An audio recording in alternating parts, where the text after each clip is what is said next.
mesurer jusqu'à 50 mètres et peser jusqu'à 560 tonnes. Alors pour sortir ce navire, on va utiliser ce gros portique-plan qui est monté sur roue de camion, on appelle ça en roulette. Alors comment ils vont procéder? Le navire va venir se mettre en place juste là, entre les deux quais en pierre. Il va venir se mettre au milieu, dans la petite darse. Le roulette va venir s'avancer sur les quais. Les ouvriers vont pouvoir disposer des sangles sous la coque du navire. Et à l'aide d'énormes treuils, ils vont pouvoir le soulever, ce navire, le déplacer. Et ils iront le déposer en arrière-plan à terre, sur ce que l'on appelle des pairs. Alors un petit peu dans le bassin de carénage, ça va leur permettre de pouvoir travailler sur la carène du navire. Alors, par exemple sur le système de propulsion ou encore sur la partie immergée du gouvernail, le ou les affaires. Alors d'ailleurs, le propriétaire de ce chantier naval, pour la plupart, c'est sûr que vous le connaissez. Vous avez même sûrement participé à sa fortune, à ce monsieur. Donc si je vous dis que c'est un monsieur qui se décarcasse pour vous. Un certain Michel Ducrot. Alors ce monsieur Ducrot, à l'origine, il aura pu construire son premier chantier naval puisqu'il avait un yacht et il ne trouvait pas d'endroit où faire l'entretien. Il a construit son propre chantier naval, au moins il pouvait entretenir son petit yacht. Alors, par la suite, il a dû y trouver un intérêt financier puisqu'il en aura construit au total 9. Ils se trouvent tous sur la côte d'Azur et le plus grand se trouve à La Ciotat. Et à La Ciotat, vous pourrez sortir des navires de 180 mètres de haut. Je ne sais pas s'il y en a à bord qui ont un navire de 180 mètres. Je sais jamais. Vous savez où faire l'entretien. D'ailleurs, en parlant de yacht, je ne sais pas si vous savez combien ça coûte un yacht. Bon, forcément, le prix varie énormément en fonction de plein de critères. Alors, en dessous de 50 mètres de long, on a tendance à dire que le navire il est catalogué. Alors, le prix va surtout varier en fonction des options et de la motorisation que vous allez installer à l'intérieur. Au-dessus de 50 mètres de long, ça va se compliquer un petit peu puisqu'il va falloir faire appel à un architecte naval. Ce dernier qui va venir vous aider notamment pour le plan structurel de votre navire. Et cette personne, elle va vous facturer 1 à 2 millions d'euros. Ça va, c'est raisonnable.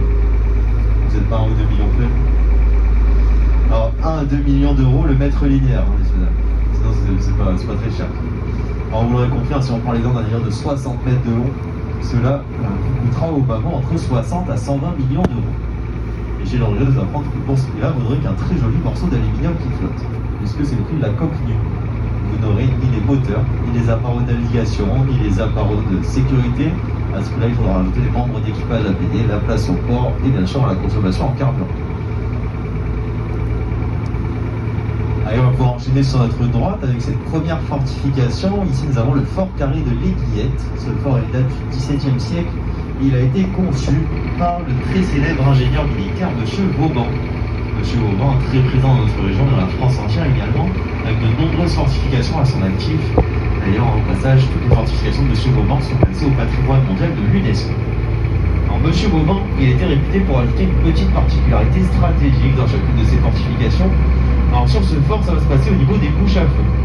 Ce sont ces ouvertures qu'on aperçoit encadrées par des briques de couleur rouge, où à l'époque on disposait les canons à boulet. Alors on peut constater que sur cette fortification, elles sont placées très bas, ces bouches à feu, quasiment au niveau zéro, au niveau de la mer. Alors pourquoi si bas? Eh bien car les meilleurs canonniers de l'époque parvenaient à faire ricocher les boulets de canon sur l'eau, comme on pourrait le faire à la plage avec un galet.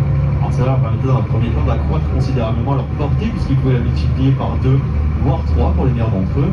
Dans un second temps, en tirant au niveau de la mer, lorsqu'ils touchaient les navires, ils les touchaient systématiquement au niveau de leur ligne de flottaison, ce qui est bien sûr le point faible de nos navires. Alors on a désormais la baie de Balaguier qui se dévoile sur notre droite. Au centre de cette baie, on y aperçoit des petits pilotis avec un cabanon posé dessus. Alors ici, on va y faire de l'aquaculture et plus précisément de l'élevage de poissons. On élève principalement dans cette baie du loup et de la dorade royale. Alors le loup qu'on appelle plus communément le bar dans le reste de la France.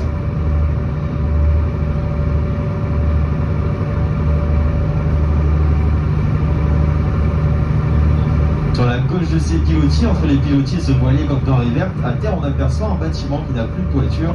Ça c'est le vestige des anciens chantiers navals du Midi. Alors ce bâtiment ainsi que la petite plage qui se trouve juste devant, je suis sûr que pour la plupart vous l'avez déjà vu à la télé.